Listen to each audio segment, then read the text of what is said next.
என்னென்னா, ஒரு சபை உருவாக்கப்படுகிறது சாதாரண காரியம். மனிதனால் உருவாக்கப்படுவதில்லை. ஒரு சபை என்பது மனிதனால் உருவாக்கப்படுவதில்லை, தேவனால் உருவாக்கப்படுது. ஒரு அழைப்புங்கிறது தேவனால் உருவாக்கப்படுது.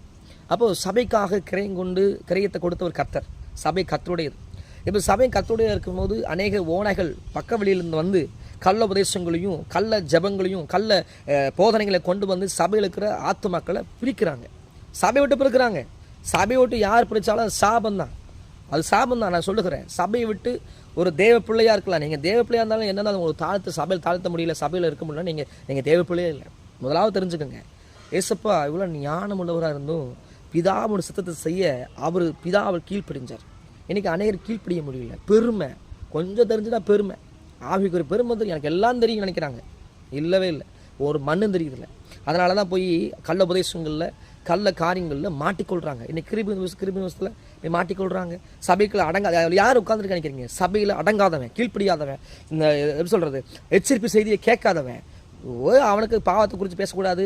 பாவத்தை குறித்து பேசினா அவன் தொப்பங்களை குற்றத்தை அவனுக்கு பேசக்கூடாது. அவன் எப்படி வேணா வாழலாம், எப்படி வேணா இருக்கலாம், விட்டுறணும் இஷ்டம் போல், அவன் செய்கிறத கரெக்டுன்னு சொல்லணும். அப்படிப்பட்டவங்க கிட்ட தான் இன்றைக்கி நிறைய ஆத்மாக்கள் போய் தங்கியிருக்கிறாங்க.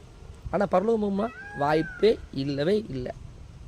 இன்றைக்கி என்ன சொல்லுவாங்கன்னா, ஆடு வளர்த்துறவங்க நம்பாதான், கறி வெட்டுறவங்க நம்புமா.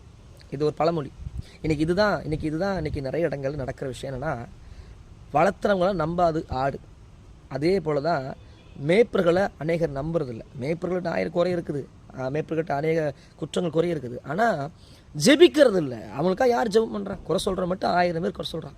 1000 பேர் ஊழிக்காரி பண்ணிட்டான், ஊழிக்காரம்மா பண்ணிட்டாங்க, 1000 பேர் சொல்கிறாங்க. அவங்களுக்காக யார் ஜெபம் பண்ணுறான்? ஜெபிக்கிறவன் குறை சொல்ல மாட்டான். நான் சொல்லுகிறேன் என்னென்னா, ஒரு ஆதங்கமாக சொல்லுகிறேன், நிறைய குரூப்பாக நிறைய பேர் கிளம்பிட்டானுங்க. குரூப்பாக உனக்கு ஊழிய அழைப்பு இருந்தால் நீங்கள் ஊழியம் பண்ணுங்கள், புது ஆத்துமக்களை ஆதாயம் பண்ணுங்கள். ஆனால் தெரிந்து கொள்ளப்பட்டவர்களை வஞ்சிக்காதீங்க. ஒரு சபைக்குள்ளே ஜெபம் இல்லாமல் இருக்குமா? சபையில் ஜெபம் இல்லாமல் இருக்குமா? சபையில் விசுவாசம் சபையில் இல்லாத விஷயம் எதுவும் இருக்குதா? சபையில் 5 ஊழியங்கள் இருக்குது. சபை கர்த்தர் முக்கியப்படுத்தினார். சபை என்பது விசேஷமானது. சபைக்காக தேவன் தன் ஜீவனை கொடுத்திருக்கிறாரு. சபை தரிசனம் உள்ளது, சபை எழுப்புதல் உள்ளது. சபை தான் எழுப்புதல் உள்ளது மாத்திரமில்லை, சபை தான் பரலோகம் போகும். சபைக்குள்ளே அடங்காத எந்த ஆத்மாவும் நரகத்து தான் போகும். அதான் உண்மை. நீ சபை நிறைய நாங்கள் பார்த்துருக்குறோம். சபை விட்டு போனவங்க எத்தனை பேர் பின்மாற்றமாக இருக்காங்க.